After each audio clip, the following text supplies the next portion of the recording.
Estamos vendo sua tela. Está vendo minha tela? Não. Tudo bem? Tudo bem. Então, tá. Que hoje tem um enorme prazer e uma honra mesmo de estar com a Maria Luísa da Silva apresentando o trabalho dela para a gente. A Maria Luísa é professora associada da Universidade Federal do Pará, onde ela atua na graduação em Ciências Biológicas e também no programa de pós-graduação em Neurociências e Comportamento.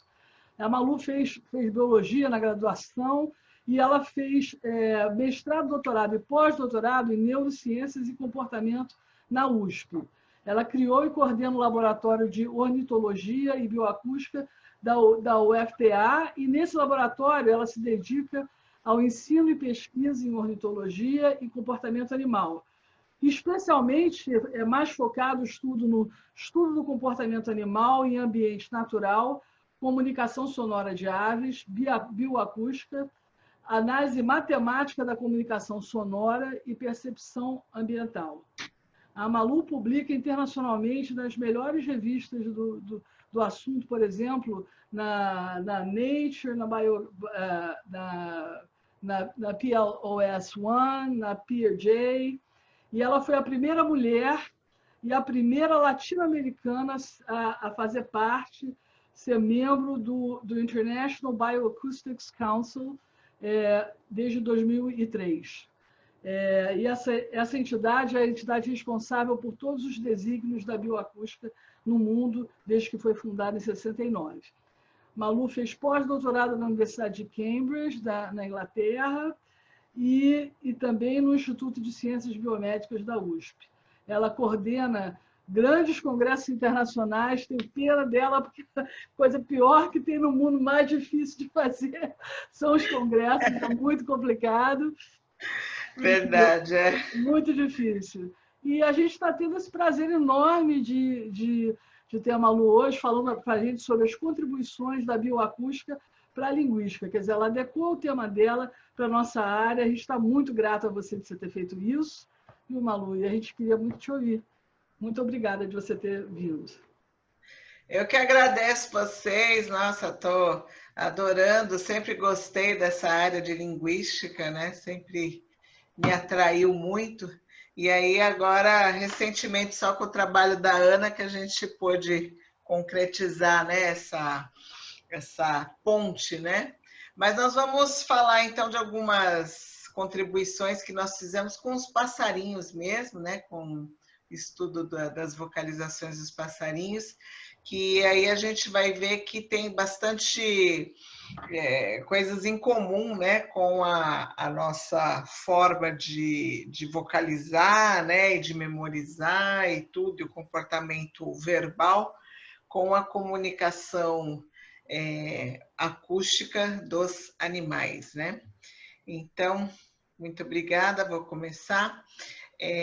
Então, a gente estuda a bioacústica, né, que é, então, essa ciência que estuda a vocalização dos animais e que ela é multidisciplinar, né? Tanto é que a gente está fazendo essa ponte aqui com a linguística, né? Então, a gente estuda temas relacionados a neurociências, né, que seriam, então, relativos aos núcleos cerebrais que vão estar responsáveis pela emissão e a audição, né, dos sons. Temos também abordagens matemáticas de análise dos sons, né, estudos ecológicos, ecoetológicos, né, relacionados, então, ao comportamento no ambiente natural. A zoologia em si, né, na verdade, a gente considera a bioacústica como uma parte da zoologia, e temos, então, usado também ciências humanas, né, até com a música, e tem a vantagem de ser, então, uma ferramenta que não é invasiva. A gente pode coletar o som, né, sem tocar no animal, sem precisar capturá-lo, né, de longe, só com o microfone e com o gravador, né? Então, essa que é a grande vantagem.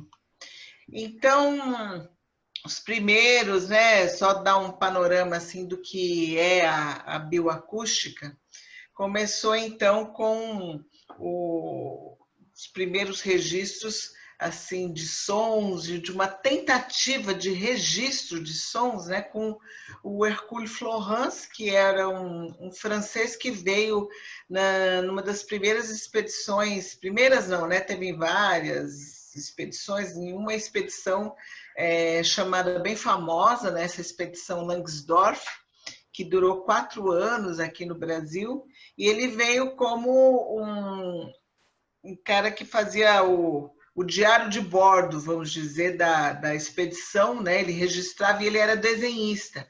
E daí teve, então, a tradução, né? O Jacques Velliard fez a tradução desse caderninho de bordo, aqui está o original, e ele fez uma transcrição musical já de um som do chamado, nome popular dele, tropeiro, ou capitão do mato, que é um passarinho que é bem amazônico e que canta muito forte, muito chamativo.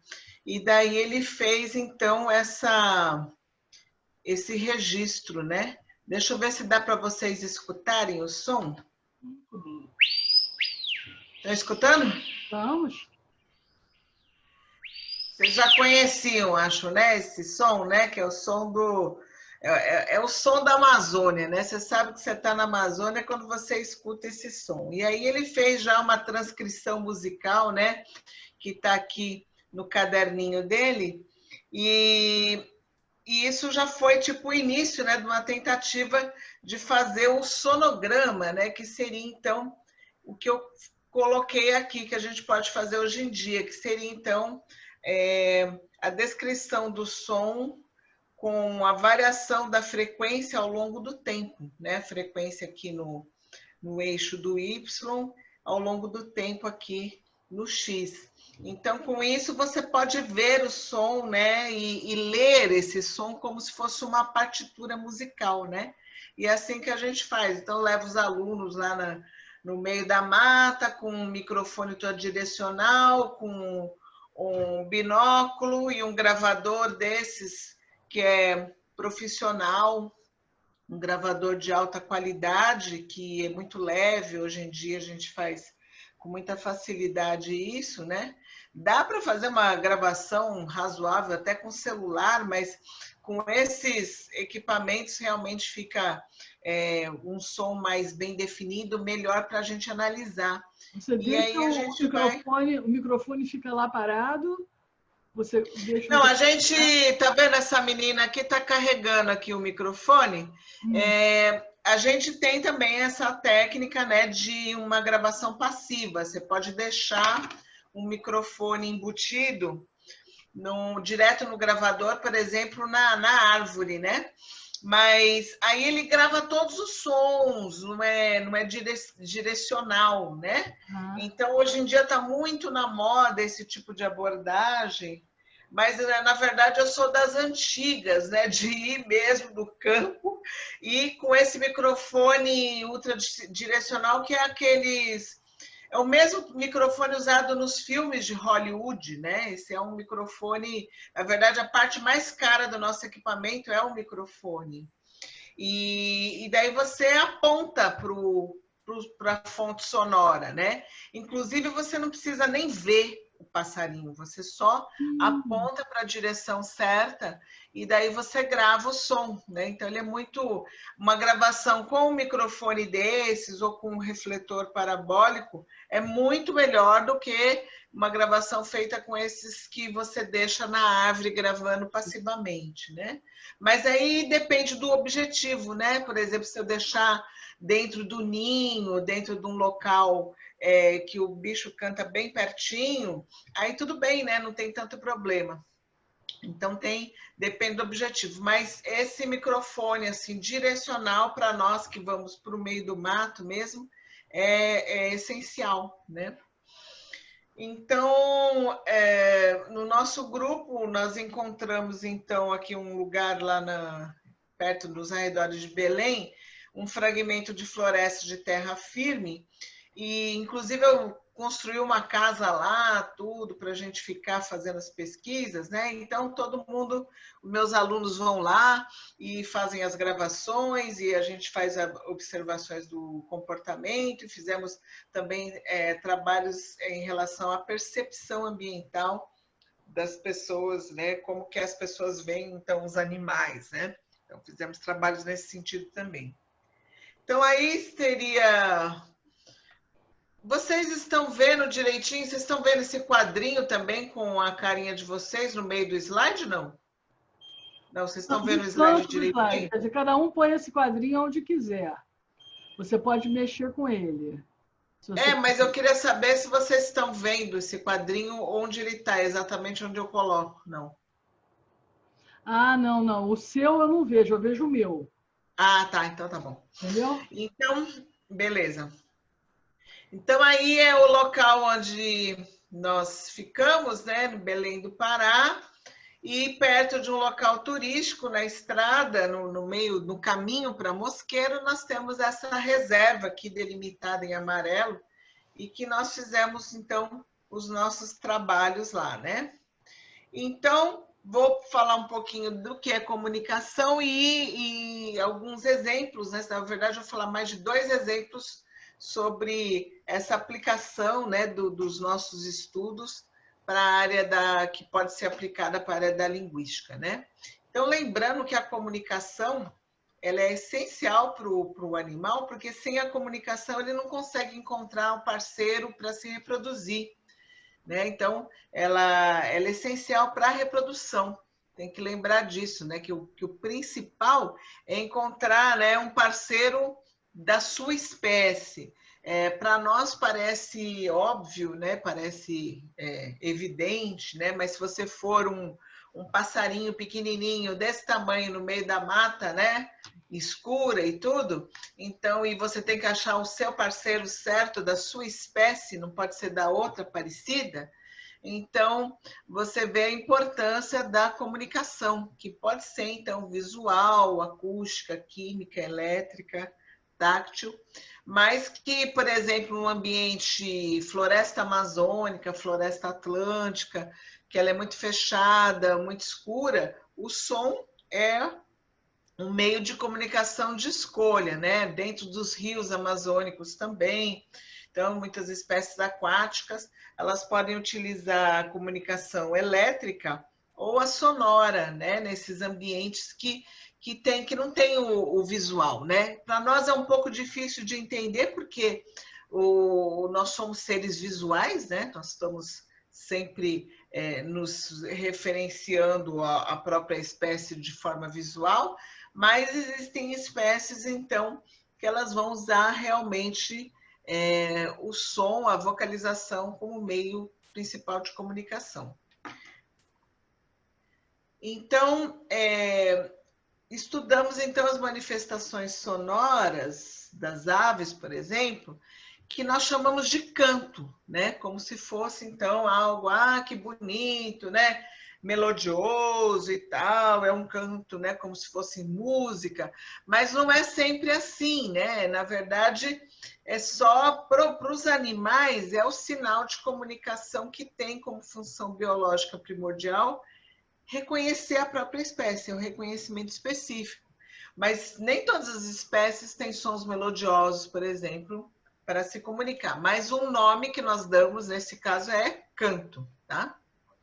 E quem são as aves, né? As aves têm cerca de quase 10 mil espécies no mundo, né? E existem 2 grupos de aves, né? Os passeriformes e os não passeriformes. Então, passeriformes é o que a gente chama de passarinho, né? Esses passarinhos, tem o sabiá, tem o curió, tal. Então, esses são os passarinhos. Mas não quer dizer que passarinho é pequenininho e canta bonitinho, né? Tem pássaro que é maior do que uma galinha, por exemplo, entendeu? Dentro do grupo de passeriformes. O que diz que ele é passarinho são detalhes anatômicos de como que é o dedo dos pezinhos voltado para trás, o número de pares de músculos ao redor da siringe, que é o órgão fonador, né? Que é outra particularidade das aves, ela não tem cordas vocais, né? O único vertebrado que não tem cordas vocais, como a gente, como um sapo, como um cachorro. Ela vai ter, então, um par de siringes, né? Ela tem duas membranas que vão produzir sons de maneira muito mais eficiente do que o nosso, né? Então, uma ave pode potencialmente produzir qualquer tipo de som, quase que não tem limite para um pássaro, né? Para uma ave, na verdade, não só os pássaros. Aí, dentro dos passeriformes, tem esses tirâneos, subiocines, né? E os ocines, que são realmente, olha, a maioria, 4.561, que são aqueles pássaros canouros, que cantos melodiosos que a gente reconhece, né? E dentro desse grupo é que a gente verifica que tem, então, evidências de aprendizagem vocal, né? Então, existem pássaros que podem cantar sem aprender nada, que já nasce sabendo, tá? Então, tem vários exemplos disso.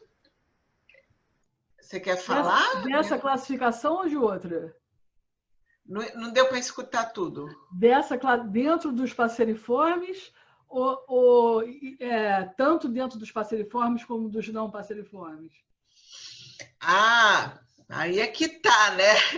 Como que tem muita espécie, então eu não vou jurar para você que entre os não passeriformes não tem ninguém que aprende, né? Tanto é que nós encontramos, né? Então, esse que foi a minha publicação na Nature, que isso que foi o grande must, né? Que nós encontramos beija-flores que aprendem. Então, isso foi completamente fora de tudo, né? Então, beija-flor era pensado que ele não tinha nem canto, né? Porque os sons que os beija-flores produzem são muito agudos, muito assim, que a gente não presta muita atenção, parece um som de inseto, e eles são muito bonitos, né? São muito vistosos. Então, eles achavam que a comunicação de beija-flor era visual, né? E, na verdade, não só pode ser também, inclui elementos visuais, mas, na verdade, eles têm, então, aprendizagem vocal também. Algumas espécies, nem todas, esse que é o lance, entendeu? Então, por isso que não pode fazer generalizações, né?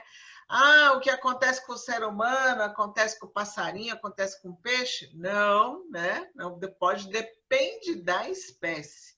Então, no caso, a gente espera encontrar aprendizagem vocal nesse grupo aqui, dos ocines, né? Passeriformes ocines. Esse aqui, ó. Oi? Oi. Eu queria fazer uma pergunta, me desculpa te interromper. Não, pode interromper, pode falar. É que eu fiquei com uma dúvida, né? Você disse que os beija-flores não apresentam canto, né? A minha questão é o que configura canto, porque para mim que sou leiga no assunto, me pareceu que o beija-flor tinha canto, né? O que configura o canto, então? Então, na verdade, eu me expressei mal, né? Na verdade, eles têm sim canto, né? Pior que eu não coloquei os beija-flores aqui, mas eu posso mostrar. É assim, as pessoas, né? Então, o que você espera de canto, né? Que todo mundo, até mesmo o ornitólogo faz isso. Tipo um canto de sabiá, né? Um canto assim, elaborado, bonito e tal, né? Mas, na verdade, o som produzido pelos beija-flores pode ser também elaborado, complexo, melodioso, só que ele é muito agudo. Então, para os nossos ouvidos, fica parecendo um inseto, faz pss, pss, pss, pss. Então, você vai chamar aquilo de canto, mas, na verdade, em termos de definição, seria um canto, porque é o som que ele emite como reconhecimento específico.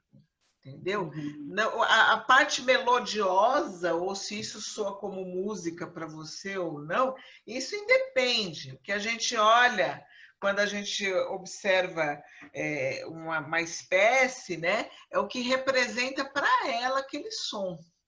Então, isso que nós vimos no nosso trabalho que nós publicamos na Nature. A gente olhou os núcleos cerebrais dos bichinhos e vimos que, veja, uma ave, ela escuta tudo que a gente escuta. Inclusive, tem trabalho com o pessoal lá do Japão, sabe exatamente, Aniela, o que eu falei lá do Okanoya, né, que vocês estavam vendo os trabalhos daquele holandês, o Bo Ruiz, né?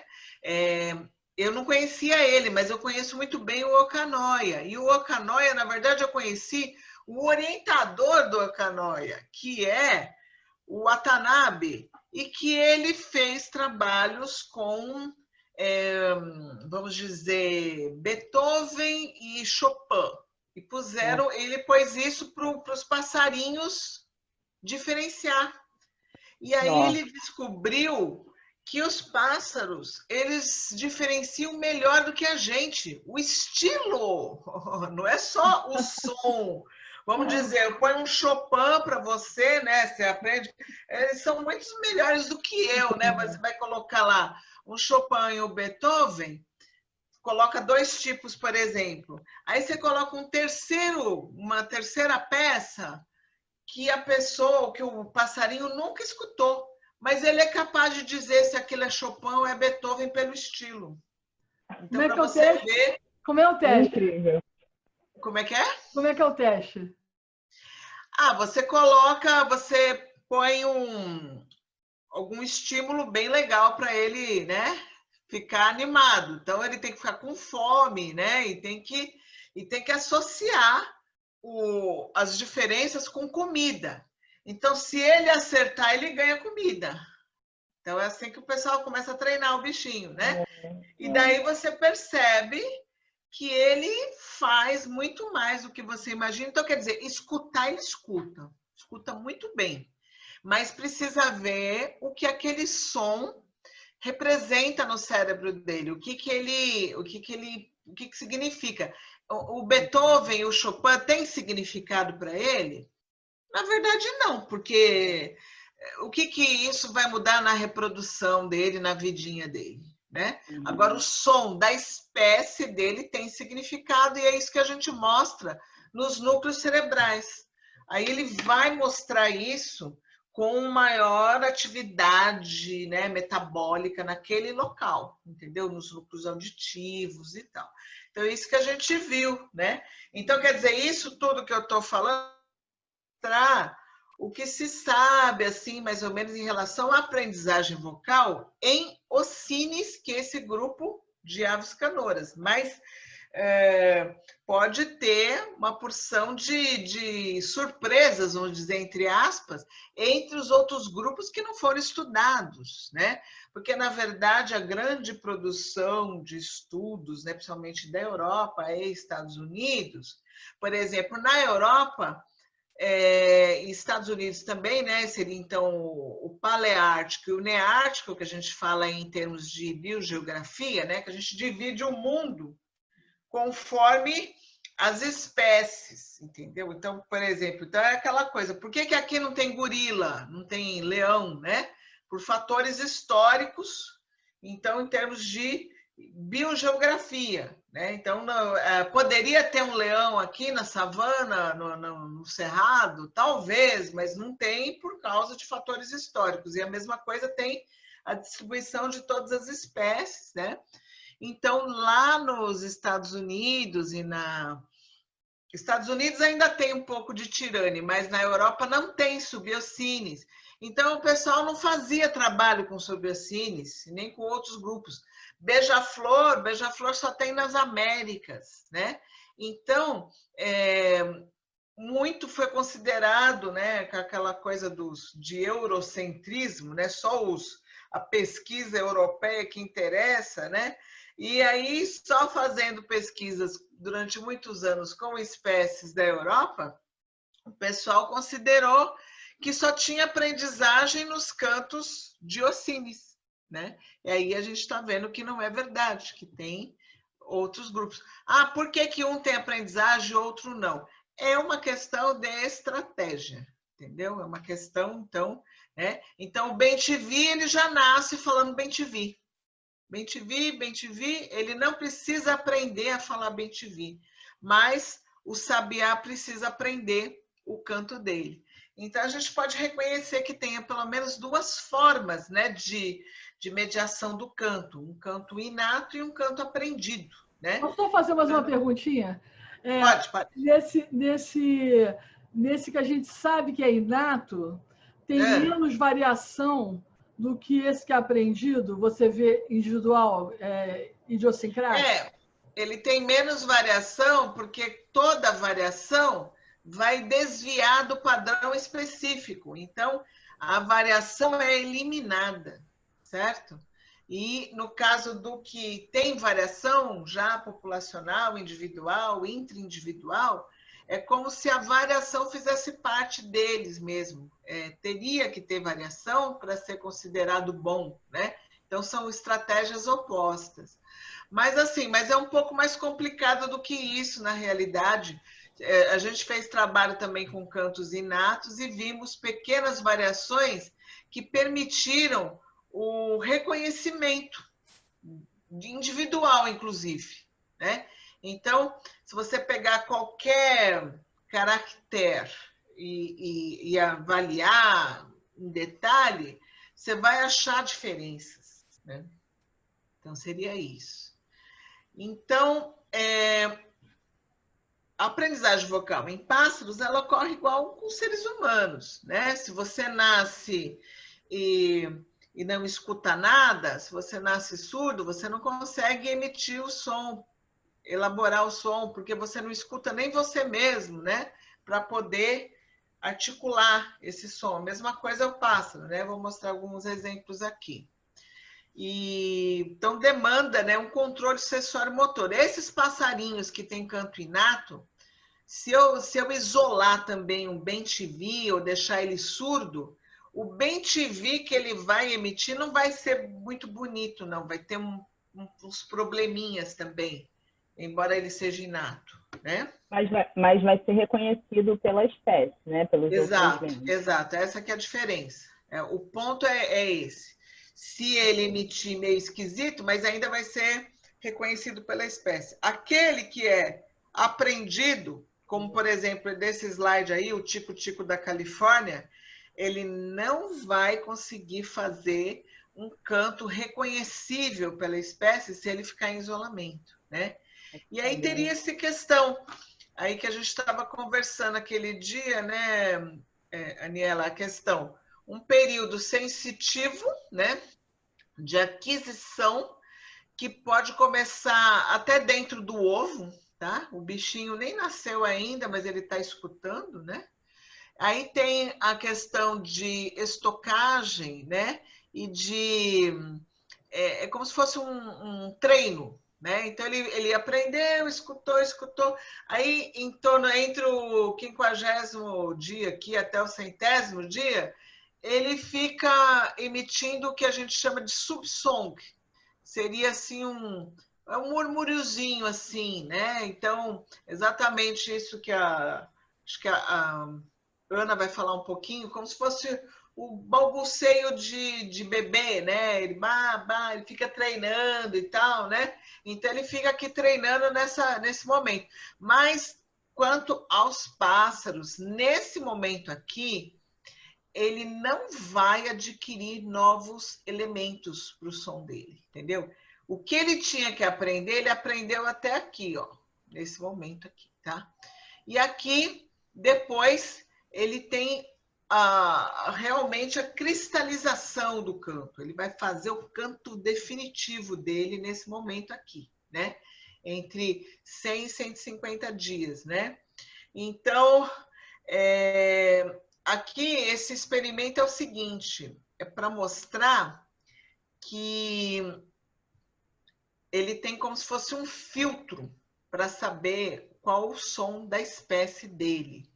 E, principalmente, se ele escuta sons da espécie próxima, né? Inclusive de uma espécie, né, do mesmo gênero, ele vai fazer exatamente o máximo, né? O canto dele não vai incluir sons da espécie que é próxima. Ele pode até colocar um som aí, vamos dizer que aparece um pardal lá, um bicho completamente diferente. Aí ele pega e pode até colocar um ou outro cantinho do pardal aqui, mas nunca o do outro tico-tico, porque é como se fosse uma peneirinha mesmo, algo para não entrar o som das espécies próximas, que é para não confundir, que é para manter a espécie, entendeu?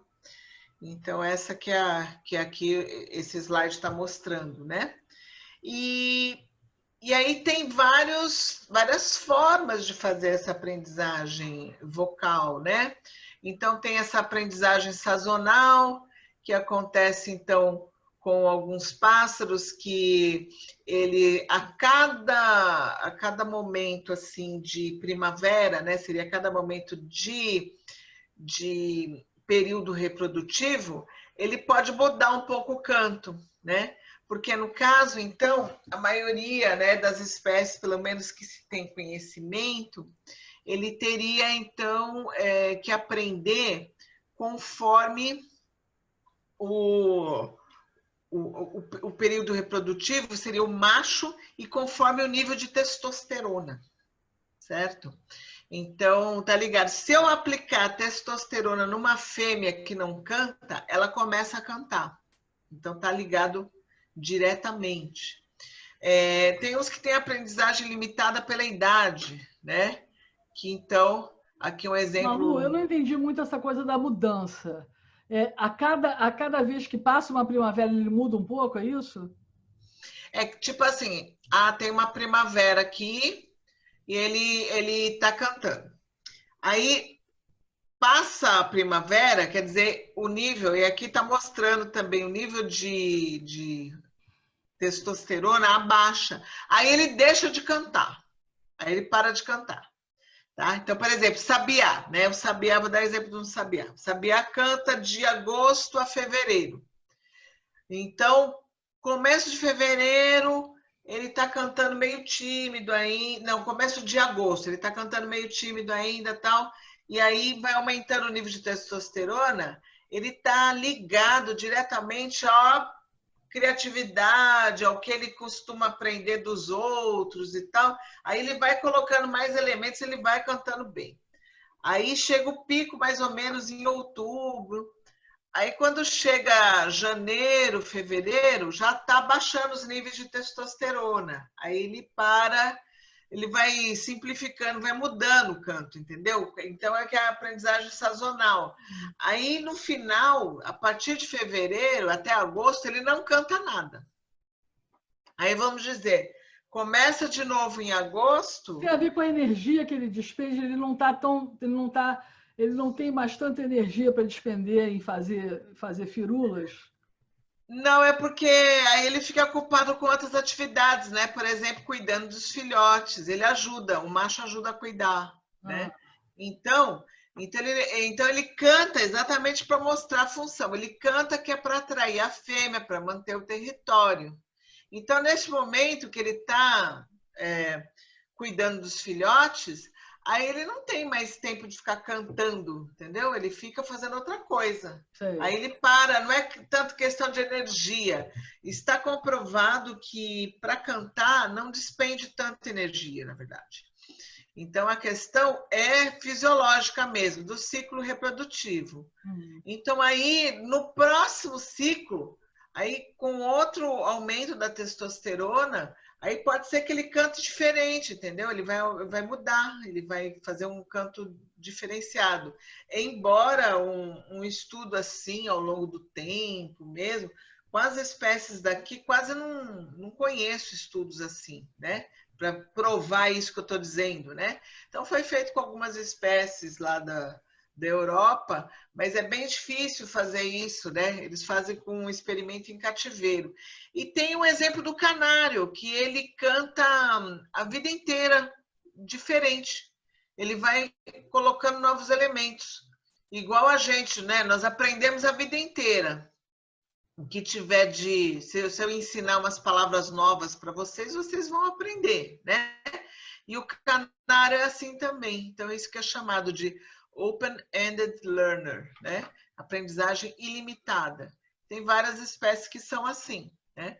Então, tem uns que aprendem só até uma determinada idade, depois para, tem uns que mudam sazonalmente, tem uns que têm aprendizagem infinita, que pode aprender a vida inteira. Então, isso depende também de estratégia, né? E se nesse período que ele para de cantar, ele precisa emitir um alerta de perigo, por exemplo? Então, isso que a gente precisa entender, né, melhor, que eu vou explicar, assim, que eu, na verdade, eu não expliquei. Seria, então, os pássaros, todas as espécies, assim, elas têm esse som de reconhecimento específico, que é o canto, mas também tem outros sons, né? Então, isso que eu estou falando para vocês é só referente ao canto. Os outros sons, ele continua emitindo, né? Se for um grito de socorro, por exemplo, que é o canto, o som de alarme, né? Aí a gente não chama de canto. Para diferenciar do canto, a gente chama de chamado ou grito, né? Em inglês é call. Então, todos eles têm um repertório de calls, ou de chamados. Então, se, sei lá, se tem fogo, aparece um intruso, aparece um predador, aí ele vai emitir esse som. Isso independe da testosterona, de qualquer outra coisa. São sons que os bebezinhos dentro do ovo já são capazes de emitir sons, né? Quem já criou galinha sabe, o jacarezinho, né? Tudo, eles emitem sons antes de sair do ovo. Eles conseguem, né? Aí as fêmeas, então a fêmea então não canta, não, mas ela emite um monte de sons também, de alarme. Aí tem sons de contexto comportamental, que a gente faz estudos sobre isso também, né? Então seria um som, tem comida aqui, tem espécies que fazem sons na hora que tem comida. Tem espécies que emitem sons para dizer, inclusive, com detalhamento de qual perigo que tem, né? O anu branco faz isso. Então, se vem um perigo de baixo, se vem assim, uma cobra, aí eles emitem o som certo para dizer que é como se fosse o som para cobra. E daí todo mundo sai voando. Agora, se vier um gavião, como o anu ele é muito desajeitado, ele não voa bem, ele tem que se esconder, porque com o gavião ele não tem páreo. O gavião é muito mais rápido do que ele no voo. Então, se tem, inclusive fica alguns de vigilância, né? Quando está todo mundo distraído, comendo, aí tem sempre um vigilante. Viu o gavião, ele dá o som do gavião. E daí todo mundo se esconde na primeira moita, ninguém tenta voar. Só vão tentar voar se vier uma cobra, porque a cobra não voa, certo? Então, eles sabem muito bem dessas coisas, tem tudo dentro de um contexto. Aí tem toda uma discussão para dizer, será que isso é linguagem? Né? Eles estão falando o som. Isso quer dizer cobra? Isso quer dizer onça? Não, eles estão só dizendo que vem um perigo de baixo, um perigo terrestre ou um perigo de cima. Mas é um contexto, né? É a explicação de um contexto. A gente teve aqui uma pessoa falando da vocalização, a professora Silene Rodrigues, dos macacos, eles têm justamente os macacos verdes têm exatamente esse tipo de colo. Um para alguma coisa que olha eles no olho, uma que vem de cima e uma outra que rasteja. Exato, é isso, mas você vê que coisa incrível, né? O anu branco ter um repertório parecido do que de um primata, né? Uhum. E tem. E realmente é hiper parecido. E a gente viu isso com os papagaios também, tá? Então, os papagaios fazem coisas incríveis que nos surpreenderam bastante, né? De dar um um grito de alarme, não só o sonzinho certo, mas assim, ele indica a direção que vem o perigo, né? Ele indica com o voo dele, ele indica onde está o perigo, né? Então, eles são bem precisos. Então, tudo isso é um conjunto de sons que vão ser importantes para a sobrevivência, né? Então... Professora, Oi. só uma pergunta de uma colega aqui que comentou no chat. O canário aprende com outras espécies esses sons novos que você comentou anteriormente? Eu não entendi. O canário... Aprende com outras espécies esses sons Ah, novos? boa pergunta. Não, é assim. Aí depende também de estratégia. Existem espécies que copiam mesmo as outras, né? Como exemplo, Imitação. papagaio. Um papagaio, ele imita, né? E não tem só o papagaio que imita, tem várias espécies, né? Tem a avilira da Austrália, que faz cantos incríveis, assim, som de serra elétrica, de barulho de carro, né? Faz assim, imita qualquer coisa, né? Então, e é impressionante, não é uma imitação assim simples. Parece que ela engoliu o gravador mesmo, né? Ela põe o som igual, né? Então, isso que é a grande versatilidade da seringe, né? Que ela permite você imitar o som exato, né? Tem várias espécies que fazem isso, tá? Outros passarinhos aqui também que fazem imitações. No caso, então, do canário, eu acho que ele não é tanto afeito, entendeu? Ele tem o potencial de imitar se ele quiser, mas na verdade ele já é tão criativo, ele já tem tanta coisa para dizer, que ele faz composições com o que ele tem mesmo na cabeça dele. É como se fosse assim, vamos dizer que você tem um guarda-roupa de roupas, um monte de roupa, mas você pode usar sempre as mesmas, ou você pode usar um monte de roupa variada todo dia, né? E com eles também têm um repertório dentro da cabeça deles e eles podem usar como eles quiserem e pode colocar um elementinho assim de sonzinho de outra espécie, que é completamente diferente. Algumas espécies fazem isso, entendeu? Então, incrível. tem a pessoa que seria aí o pai, o avô, talvez, da bioacústica, né? O Peter Marler, que inclusive muitos linguistas estudam também, os psicólogos, né? Porque ele fez esses estudos de aprendizagem vocal, né? Então, ele teve um artigo que ele publicou que foi genial, que explica bem tudo isso que nós estamos falando, que seria, então,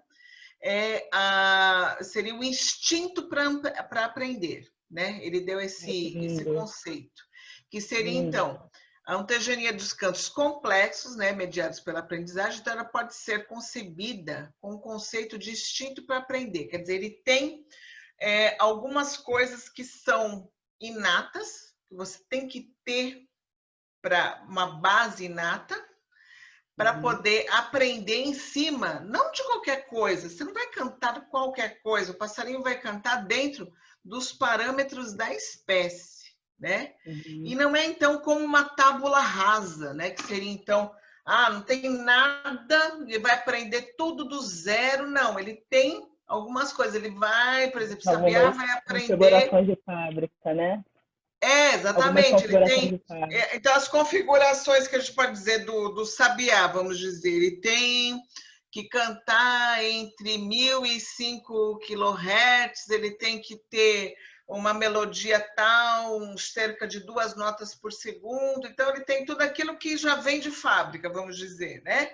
E tem depois algo que ele tem que aprender para mostrar quem é ele, para mostrar a aptidão dele, para mostrar o quanto que ele é inteligente, né? Vamos dizer, para mostrar talvez informações da população, né? Então depende da espécie. Mas então ele tem coisas que ele tem que aprender para ser aceito naquele grupo, né? E coisas que já vêm de fábrica, né? Então isso que seria a grande contribuição do Peter Marler sobre essa ontogenia de canto. Professora, aí ele que fez... Oi, pode dizer. Você disse que o Bem-TV já nasce sabendo falar Bem-TV. Isso. E o canto do bem-te-vi é especificamente para reprodução, quando ele fala bem-te-vi, né? Mas... ele tem um repertório grande também, na verdade, tá? O bem-te-vi é uma coisa assim interessantíssima. Ele tem um som para esses de contexto comportamental, por exemplo, ele cuida do filhote junto com a fêmea, então ele tem um som para fazer o revezamento, né?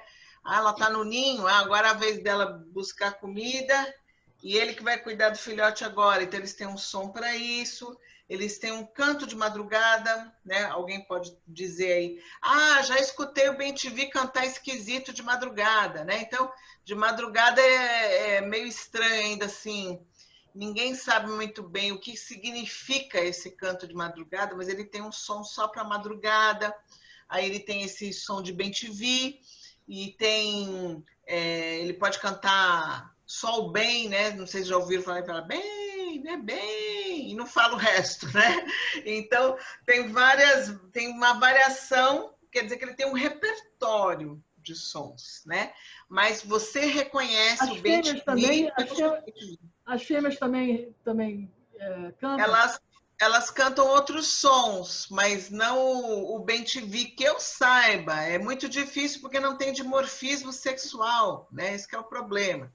Então, mas até onde a gente sabe, a fêmea não cantaria, vamos dizer, né? Mas parece que existe até machismo nisso, né? Que as pessoas têm considerado cantos de fêmeas como negligenciáveis ou não registram, porque fica assim, não, é só macho que canta, tem que ter testosterona para cantar. E aí, recentemente, tem se descoberto que mais fêmeas cantam, né? E existem também grupos de espécies que os papéis são trocados, né? Como os tinamídeos, os nhambus. Não sei se vocês sabem que é nhambu, né? Eles parecem uma galinha grande, são bichos que só tem aqui nas Américas e é bem difícil de ver na natureza, eles são muito arredios, né? E eles são terrestres, eles são igual galinha mesmo, mas eles têm os papéis trocados. As fêmeas é que cantam mais, e ela bota o ovo e o macho é que cuida do filhote, né? Então, Gostei. ver, né? Mas, professora, Também é meu grupo preferido. Gostei dessa. Então, e eles são bem, assim, basais, né? Então, eles são muito... Então, tem de tudo, aí que tá. A gente não pode dizer que, é assim e acabou. Não, cada grupo faz de um jeito, né? Mas, assim, de que forma que o fato da estratégia do bem-te-vi no canto da reprodução ser essa já de ser inato e tal, e do sabiá ser uma coisa adquirida, isso influencia na evolução dessas duas espécies, assim? É uma ótima pergunta. Eu acho assim que eu não posso dizer que o sabiá é melhor do que o bem-te-vi, porque ele canta bonito e variado, e essa é a estratégia dele, e o bem-te-vi só fala bem-te-vi, entendeu? Eu acho que são estratégias diferentes nos meios que eles estão. Isso foi parte de uma seleção sexual intensa, né, talvez. Então, no caso dos sabiás, eles tinham que provar a aptidão genética deles, mostrando cantos lindos, variados e tal, elaborados, e o bem-te-vi talvez mostrasse isso de outra forma, trabalhando e cuidando do território, ajudando a cuidar dos filhotes, entendeu? Então, mas é uma ótima pergunta, é uma grande coisa que a gente tinha que descobrir com cada espécie, né? Isso, eu sempre quis fazer estudos assim, para ver quais os critérios que a fêmea estabelece, né?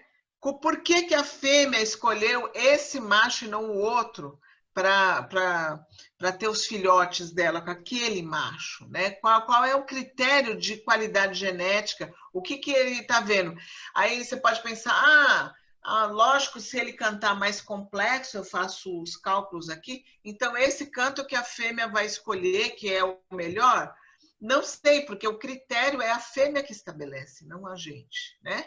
Então, aí tem que ver o que é importante para ela, né? Então, a gente não pode antropomorfizar as coisas.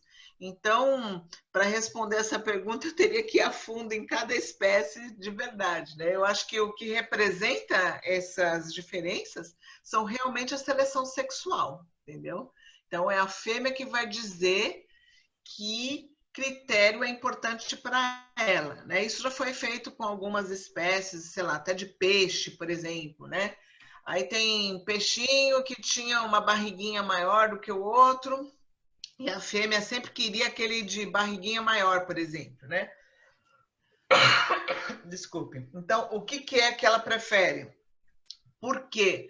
O que significa ter barriga maior, né? Então, isso que precisa se descobrir para cada espécie, para ver o que critério que ela está usando. É a fêmea mesmo que escolhe, né?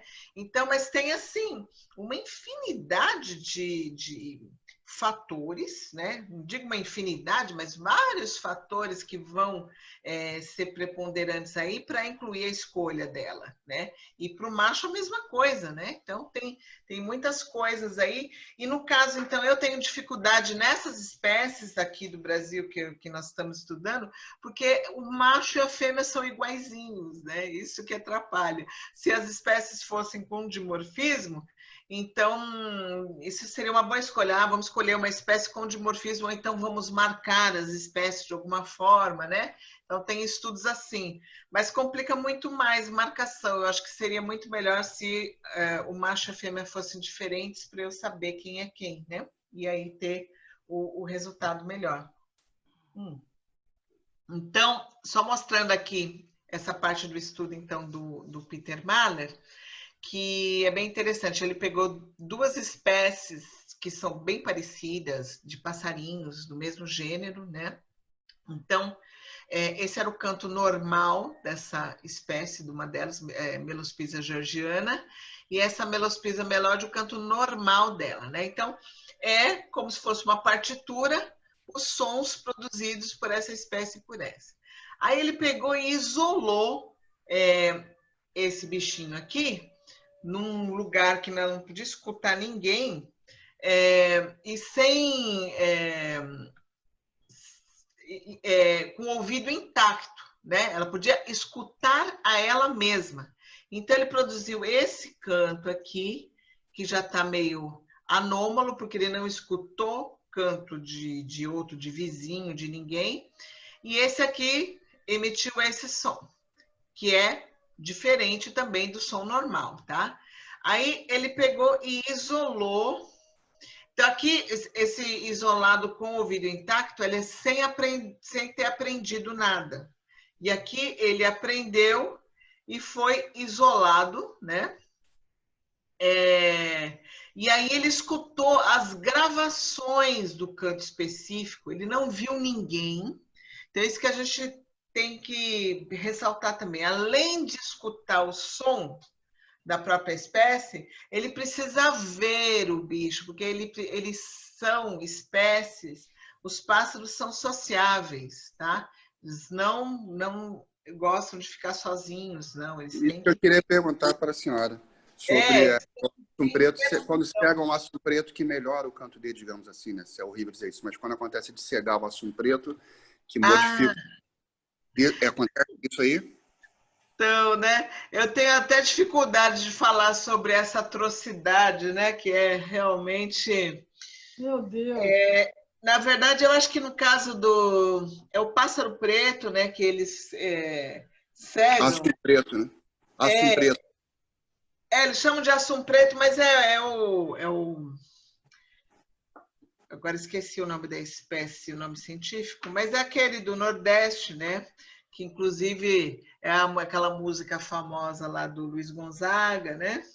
Que fala dessa atrocidade, que eles cegavam os olhos dos passarinhos para ele ficar cantando melhor, para ele cantar mais, né? Faz sentido porque ele fica procurando o outro, né? Então, se ele não está enxergando nada, o coitadinho vai ficar buscando. Então, ele canta, né? É como se ele estivesse buscando o outro, por isso que ele canta. Não é que ele canta melhor, ele deve cantar mais, vamos dizer. Espero que essa atrocidade não seja mais feita, né? Pelo amor de Deus. Mas seria essa questão de busca, né? De parceiros, né? Então, tem a ver, mas assim... A questão é o estímulo visual, né? Ele escuta ele próprio quando ele canta, mesmo estando cego, né? Mas ele queria, então, procurar outro, né? Então, seria essa a função, né? De cegar os animais, né? Mas eu espero que esse tipo de atrocidade não seja mais feita, né? E, aliás, esses estudos que eu estou mostrando também, os comitês de ética não vão mais aprovar esse tipo de coisa, né? Hoje em dia, ninguém mais faz. Esses estudos são muito antigos, tá?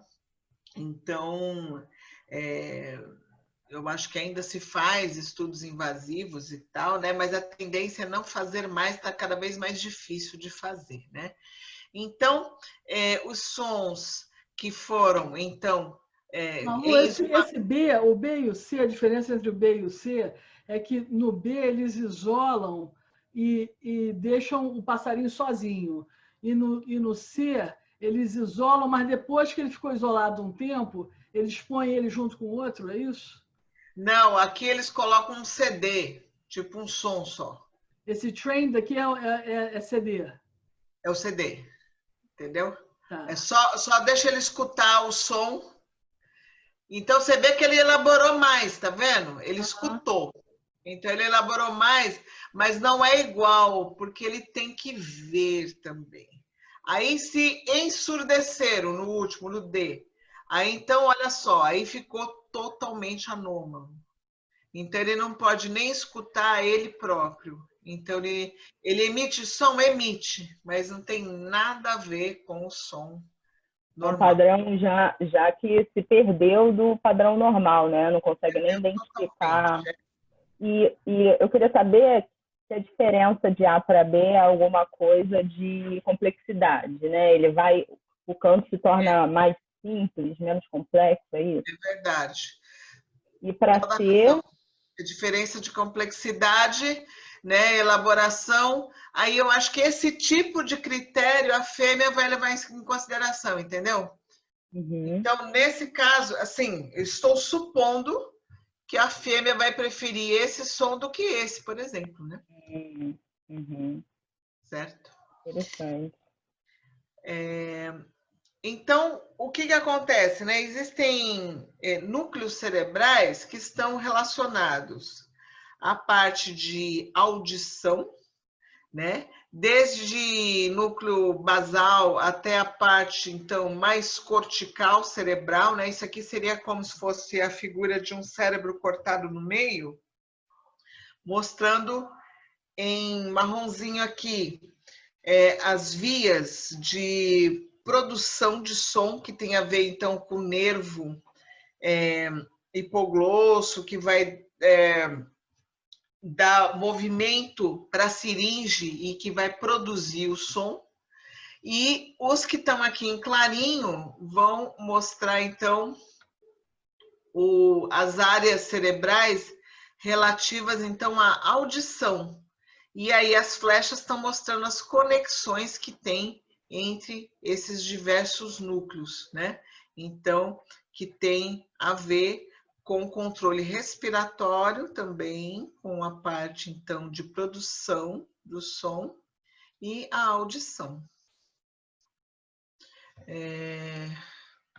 Aqui é só mostrando aquilo que eu já tinha explicado mais ou menos, que os níveis de testosterona vão fazer mudar o número de sílabas cantadas nos sons, né? Se abaixa a testosterona, o canto fica simplificado, né? Aumenta o número de sílabas produzidas, né?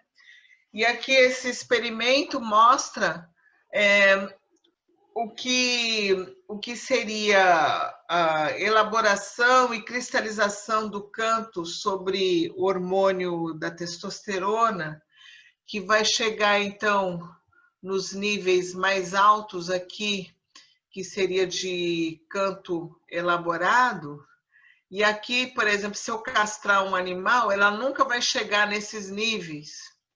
E se eu castrar o animal, depois injetar testosterona artificialmente, mesmo ele castrado, ele vai conseguir chegar aos níveis do canto normal só por causa que eu apliquei testosterona. Aí eu paro de aplicar aqui, ele volta a diminuir o número de sílabas do canto, né? Então, provando, então, o papel da testosterona nesse desenvolvimento do canto. Aí eu vou dar agora como exemplo o caso do sabiá, que fala então que eu trabalhei com essa espécie aqui durante muitos anos e tudo, no meu mestrado, no meu doutorado, e vi toda a questão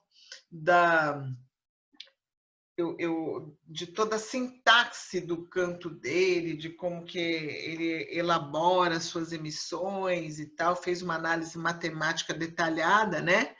Para mostrar, então, o que pode ser feito e quão complexo pode ser um canto de uma espécie, né? Então, o sabiá, então, ele tem um canto super melodioso, né? Elaborado, com notas aqui assobiadas, né?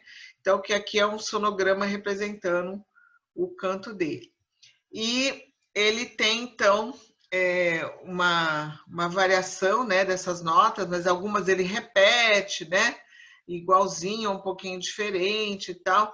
E a gente não sabia, era muito complexo, não sabia como é que era. Então, fomos começando do começo, fizemos gravações e fizemos medições, né? A gente pode medir as notas através de programas de computador, ver a duração, a variação da frequência, o intervalo entre as notas e consideramos cada emissão dessa aqui como se fosse uma nota diferente, né? Então, aqui a primeira é A, a segunda é B e assim por diante. Aí fiz gravações em vários locais de toda a sua área de distribuição, que aí está em branco, né? E cada uma desses algarismos romanos foram localidades em que fizemos gravações. E daí fizemos, então, uma abordagem matemática para avaliar, então, essa variação da emissão, o que seria, então, a sintaxe dele, né?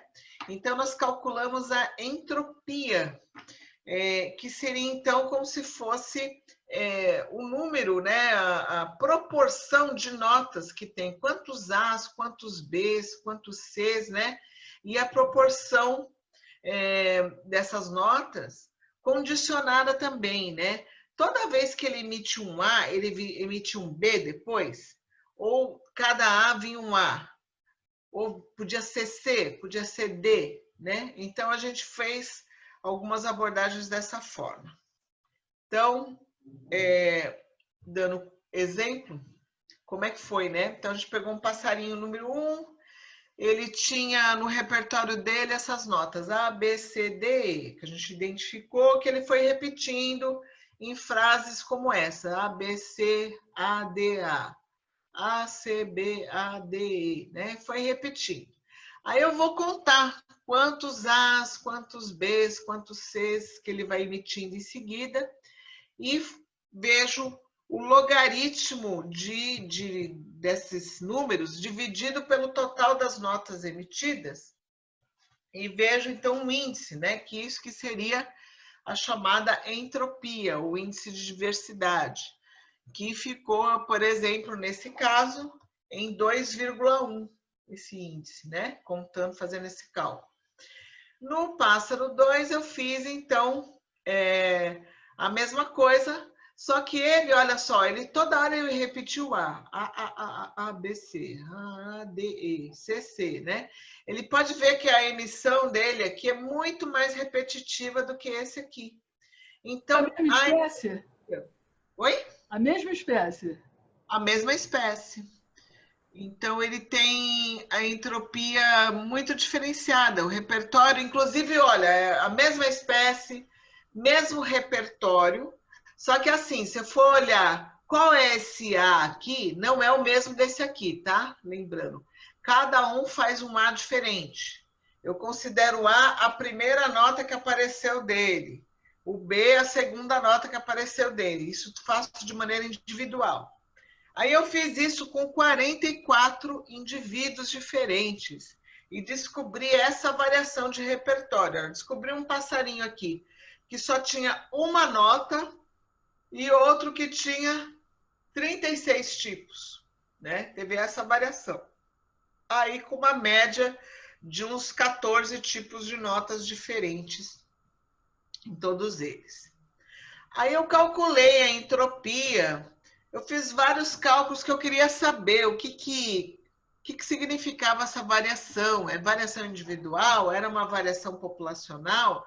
O que era? Por que eles variavam tanto, né? E aí eu eu calculei a entropia e vi a questão de similaridade, talvez, entre grupos, entre regiões, né? E aí a única coisa que eu encontrei é que na região sul a variação era menor, né? E que vinha uma variação maior de cima para baixo, de norte para sul. Então, para dar exemplo do que eu estou falando, como é que é essas emissões, né? Então, eu trouxe alguns exemplos aqui, e aí eu fiz o que a gente chama de cadeia de Markov, né? Que seria, então, fazer todas as emissões aí, como que ele emite. Olha, esse aqui, depois do A, pode vir o B, pode vir o F, pode vir o E, pode vir o D, pode voltar para o A. E eu calculei a porcentagem de ocorrência de cada uma dessas emissões, né? Fiz todos esse comportamento de emissão deles para cada indivíduo desses e para avaliar, né? Então, dando um exemplo aqui, como que é esse canto, e só tem esse é um indivíduo, né? Então, e tem um repertório pequeno aqui, meia dúzia de notinhas só. E com essa meia dúzia ele faz uma variação boa, né? Então, vou dar um exemplo aqui cantando.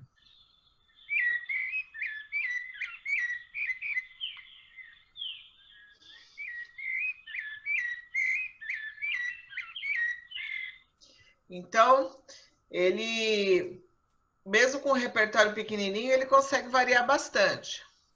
Agora tem um outro com repertório parecido, com uma variação diferente, né?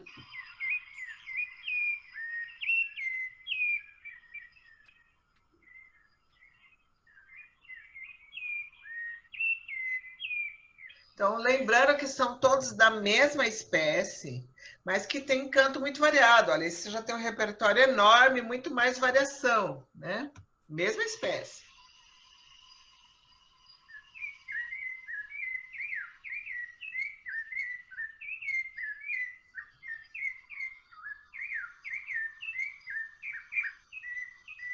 Então, quer dizer que é uma variação grande, elaborada, e dentro da mesma espécie. Aí você fala, mas como que pode, né? Tem tanta variação, mas ele tem os parâmetros específicos, o código específico ele é mantido, né? Então, com essa variação toda, eu tentei verificar se tem agrupamentos populacionais, naturais, de alguma forma, né? E vi que não, né? Que eles têm, então, uma variação individual e que esses grupos que formaram aqui nessa análise de cluster, que você coloca todas as características medidas dos parâmetros físicos do som e tenta separar de alguma forma com as distâncias, né? As mínimas distâncias entre os diversos elementos, as notas de cada indivíduo. E aí eu vi que tinha indivíduo que, sei lá, um do norte, outro do sul, que eram mais próximos entre si do que dois da mesma região, né? Então, mostrando que não tinha nada a ver. E para complicar ainda mais, existem espécies sintópicas de sabiás, né? O que é isso? Então, são espécies que estão no mesmo local, mesma pequena região, vamos dizer, tem um quintal aí de 100 hectares, um lugarzinho aí de menos, um parque qualquer, eu posso encontrar essas 4 espécies juntas, né? E todas elas têm esse comportamento de variação. E elas variam tanto que a gente pode, inclusive, confundir, né? Mesmo ornitólogos experientes confundem dois cantos de sabiás, por exemplo, diferentes, né? Mas eles não se confundem. Não tem chance deles se confundirem. Eles sabem muito bem quem é quem. Aí você pode falar, ah, mas olha, esse aqui tem um colar branco, esse aqui tem a barriga cor de laranja, esse tem o bico amarelo, esse é branquinho. Eles são diferentes visualmente. Mas quando estão no ambiente meio escuro, como o ambiente florestal, eles podem se confundir, né? E aqui, então, tem os mapas de distribuição das áreas deles, né? E eles se sobrepõem. Aí, o que eu fiz? Eu medi todos os sons, fiz, então, a medição dos parâmetros físicos possíveis aí, né? E consegui separar as espécies de alguma forma, né? Então, olha, todos os sons aqui de duração das notas do rufiventes, do leucomelas, do amaurocalinus, do albicólis. Aí eu vi que o albicólis ele tem o canto mais longo, né? As notas mais longas, aqui tem as notas mais curtas. Esse aqui, ele é mais rápido, o rufiventes, esse que eu mostrei, do que os outros, né? Tem o canto mais lento. As frequências podem ser super semelhantes entre a frequência máxima e mínima que ele pode emitir. E o número de notas emitidas por segundo, que dá a ritmicidade do canto, pode ser muito mais rápido em rufiventes e muito mais lento em albicólis. Leucomelas e amaurocalinus não dá nem para diferenciar, né, quanto a esse parâmetro. Aí a gente calculou a entropia também, a entropia de todos é muito variada também, muito alta, né? Aí só para dar uma ideia dos sons de cada um. Esse é o albicólis, que é um que fica mais na mata. Ele é mais florestal. Esse aqui tem áreas abertas. Um exemplo desse.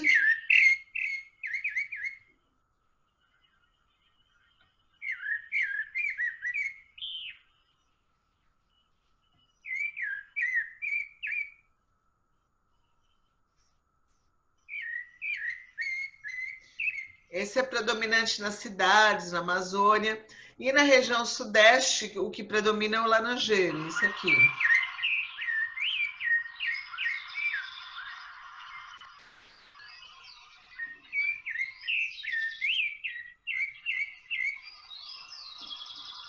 E esse aqui é de uma região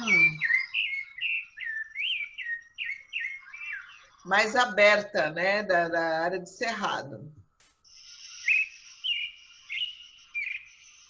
Esse se diferencia mais, é mais agudo, mais lento.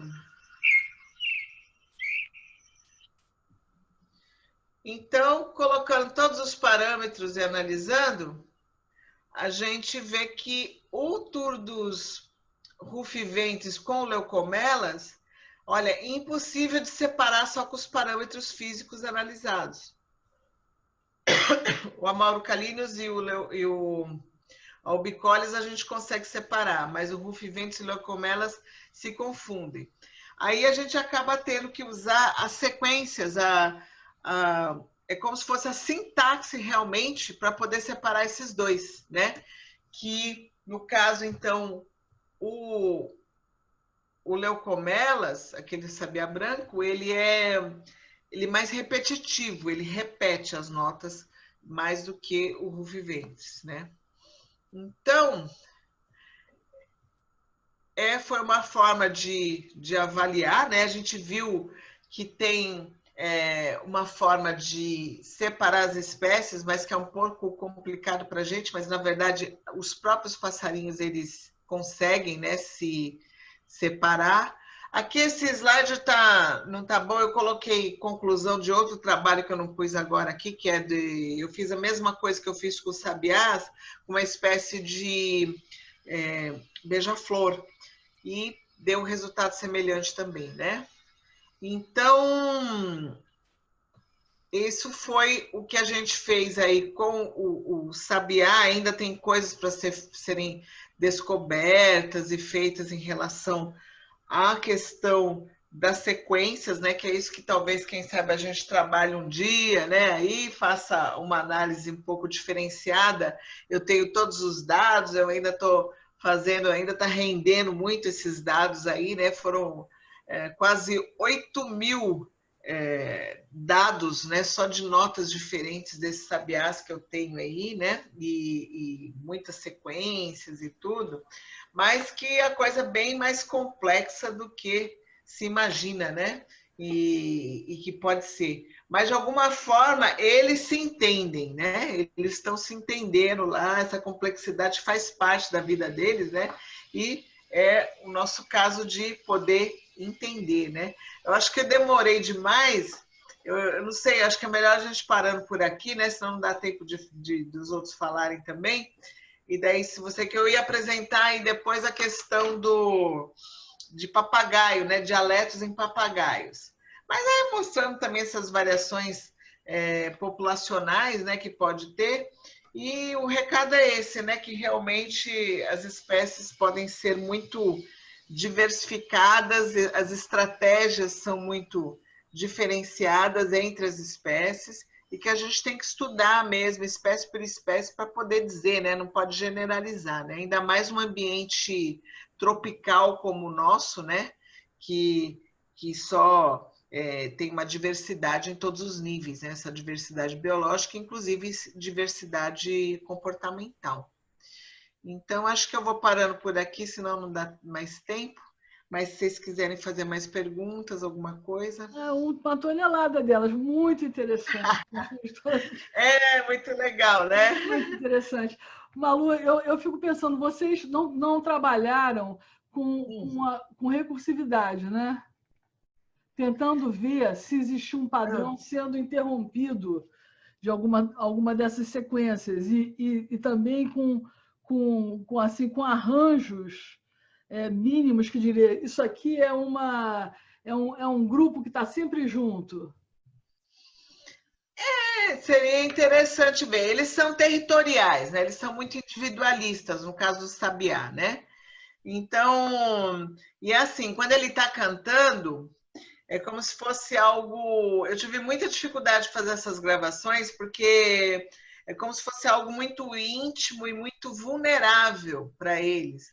Então, a gente escuta bastante o sabiá cantar, tal, mas quando vai gravar, menina, é uma dificuldade, porque ele não deixa a gente se aproximar, e se ele percebe que você está olhando, ele para. Então, essa questão da sequência Então, se ele tá. Então, para ele ficar assim à vontade, como é que eu fazia? Eu olhava para outro lado, eu gravava olhando para outra direção.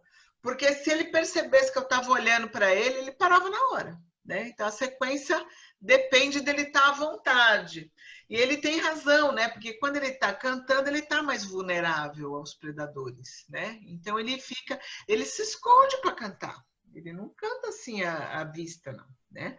E isso, cada espécie é de um jeito também, mas o sabiá laranjeira é difícil de gravar, não é fácil mesmo, porque perto de folhas de árvores o som reverbera, tem várias dificuldades na gravação, né?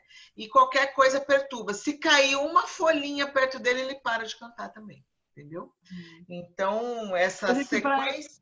Para ver a sequência, melhor talvez fosse esse gravador que fica lá parado, né? Se for no território dele, se você achar um lugar bem, é realmente uma boa ideia. Ficar gravando passivamente bastante tempo e fazendo, né?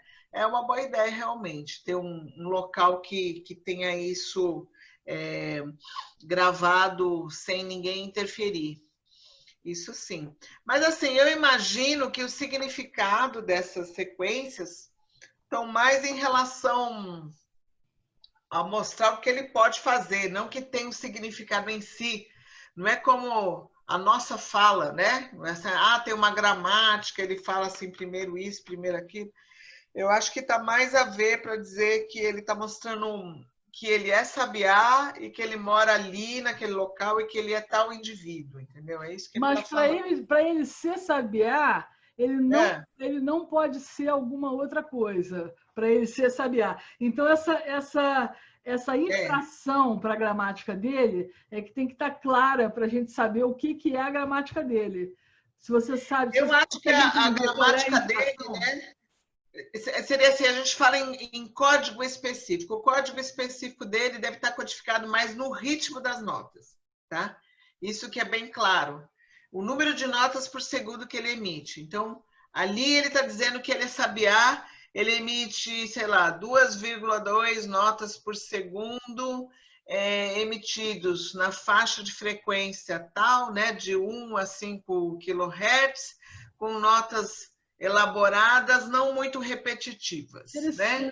Quer dizer que não é, então, a diferença de altos e baixos. Assim, a sequência de um alto, um baixo, 2 altos, 3 baixos, não é isso.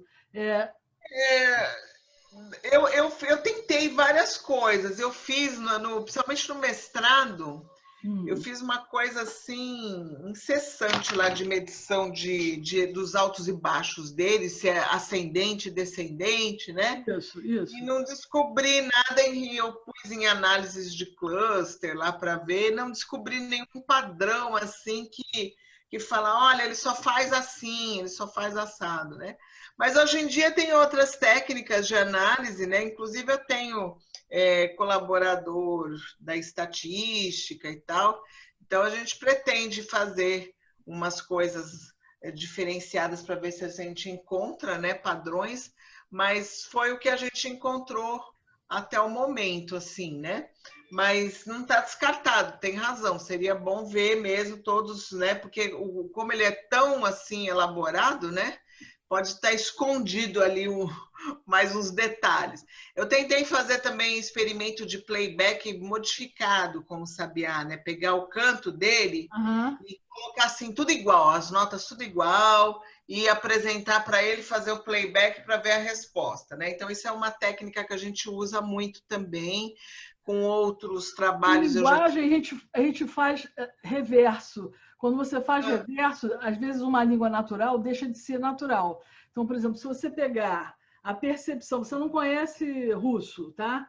Mas você ouve russo no caminho correto dele. Se eu puser reverso para você, russo, embora você não conheça russo, você vai achar que é esquisito, não parece mais língua humana. Você perde. Mas reverso como? Como se fosse no gravador, ao contrário? Vira ao contrário, quando você faz isso, você perde as características sintáticas que são necessárias para você reconhecer alguma coisa como língua humana, mesmo quando você não fala essa língua. Tá? Então, isso talvez seja uma coisa interessante para vocês fazerem, porque a sintaxe, ao contrário, não dá certo. O que a gente fez... Então, eu tentei manter todos os parâmetros e fazer só a sintaxe bagunçada, ou uma sintaxe assim, tudo a mesma nota ou todas notas diferentes. Mas, infelizmente, não deu nada certo. E eu não sei o que eu fiz de errado direito, assim... Eu posso ter tido um azar de ter escolhido mal o local e o momento. Todos os sabiás foram embora quando eu fiz o teste. Eles fugiram para sempre. Foi horrível, sabe? Então, o experimento, eu fiquei muito frustrada. Esse experimento deu tudo errado naquele ano, né? Mas podia pegar outra espécie de sabiá, podia fazer outras coisas num outro momento, né? Acabei não tendo tempo de fazer isso. E ele, na verdade, ele não é muito bom de playback, não. As espécies, elas respondem de forma muito diferente ao playback, né? E o sabiá laranjeira se mostrou horrível, foi sempre difícil. Mas seria ótimo se desse certo, né? Exatamente, porque eu acho assim, o que significa sintaxe para o passarinho? Eu tenho que perguntar para ele, né? Ele tem que me dizer. Então, não adianta ficar inventando, né? Deve ser assim, deve ser assado e tal. Mas eu pergunto para ele, né? Nós fizemos isso com o Triotorus, com outra espécie que tinha a sintaxe muito fixa, muito básica. Então, ele fazia assim, ABBCD, Sempre assim, A, B, B, C, D. Aí eu baguncei isso, aí eu pensei, né? Vamos ver, o que vocês esperam? Tem um pássaro que tem essa sintaxe toda igualzinha, sempre. Entre os indivíduos as notas são diferentes, mas ele sempre faz isso. A, B, B, C, D. Aí eu pensei, se eu mudar qualquer coisa disso, ele não vai gostar, ele vai achar que é outra espécie. Não, ele reconheceu eu mudando tudo também. Mesmo você mudando o segundo B, porque o segundo B parece que é poderia ser uma cola para juntar esse CD. Você chegou a mudar só esse segundo B? Acho que não, boa ideia. Você tem que contar Boa ideia, ele, tá vendo? muda o cara lá. Tá vendo? Quer dizer que esse segundo B quer dizer a vírgula ou o E que une os dois. Esse segundo B quer dizer o que o E poderia querer dizer, aquele encaixe. O João que estava aqui está com camisa branca, que é um encaixe, entendeu? A minha frase, na verdade, é o João está com a camisa branca. Mas eu quero falar, o João, que é primo da Malu, está com a camisa branca. Esse segundo B pode então, ser... Daniela, só para ajudar aí no raciocínio da Malu, então pode ser, eu, que sou o bem-te-vi, pertenço a esse território também. Ele pode ser aquele bem-te-vi daquele lugar, né? Ou daquele tour dos rufiventres, que muda, né? Que tem 4 espécies, né? Que você colocou. Então, é aquele que é dali. Então, eu, que sou o filho do fulano daqui, sou desse território, eu não vou para outro, né? Não sei, pode ser algo que tem que ser algo mais biológico ou mais comportamental. Acho que é isso. Eu acho que é muito mais simples do que isso. Eu acho que vocês estão pensando muito elaborado, mas eu acho que a linguagem deles é muito mais elaborada que a nossa. E nós não vamos conseguir, Malu, apenas pela linguística. Por isso que a gente precisa do multidisciplinar. Por isso que eu achei que essa ideia, Daniela, é ótima. A ideia é ótima de testar, mas eu acho que é alguma coisa muito simples, entendeu? Eu não acredito que seja assim como numa linguagem humana, né? Vamos dizer, esse conceito que você está usando, né, Nélio? Você chegar lá na língua... Lá que falam o pessoal da Ilha de Sentinela, lá, né? Aquela ilha. Nunca ninguém escuta, ninguém sabe nada, né? Então, esse comportamento, esse conceito, nossa, muito legal essa ideia, né? De pensar, mas eu acho que nós não fizemos isso, a gente bagunçou tudo, a gente colocou... tudo aleatório, as notas, mas nós não fizemos só supressão ou modificação desse B. Isso nós não fizemos. Porque você, nos outros, você estava com muita variação. Nesse que você está com menos variação, é legal de você testar cada um deles, mas esse segundo B é um pouco suspeito para cópia, entendeu? Parece uma cópia. Geralmente, quando você copia, você pode ter um encaixe. Então, eu tentaria o encaixe aí nesse lugar, para ver se existe realmente um encaixe. E se teria... Não, mas você vê, olha o que aconteceu. Ele continuou reconhecendo os sons dele. Não, mas eu não sei o que você mudou. O que você mudou? Eu coloquei... Porque está dando a impressão, Malu, que você não pensou no grupo de sons, mas pensou nos sons individuais. E pode ser que essas coisas sejam microcélulas, entendeu? Microcélulas. E que a gente não possa, na verdade, mudar coisas que mudem, que desarranjem a microcélula. Não é só mudar um ou mudar o outro. A gente fez mudanças também na frequência, né? De um modo geral, diminuiu e aumentou, e daí ele não reconheceu determinado momento de mudança de frequência, aí ele deixou de reconhecer. Então, a gente viu que tem um limite, né? De frequência. Mas a questão, o que me parece é que as sequências do jeito que a gente modificou, continuou dando para reconhecer que é aquela espécie, entendeu? Que não tinha tanta importância assim a sintaxe, no caso dele, né? Uhum. Mas se não tem importância, por que ele mantém sempre a mesma, né? É estranha, né? Se ele mantém sempre então, alguma importância tem que ter, né? Acho que sim, acho que sim. É. Não que queira dizer alguma coisa. Aquele autor que você conhece, o japonês que trabalha com ele, né? Ele fala isso. Até achei o filme, vou mandar para você o filme. Não tem uma contrapartida semântica, não tem uma leitura semântica para essa mudança, mas a forma integra a espécie. Então, ela é usada para a integração da espécie. Não tem uma contraparte, uma leitura semântica de conteúdo, mas tem alguma coisa que integra a espécie. Muito interessante, Malu, muito interessante. Essa interdisciplinaridade tem que acontecer. Sim, então, nossa, vocês têm muito para contribuir com a gente e vice-versa, né? Certamente. Eu acho que é muito legal isso, né?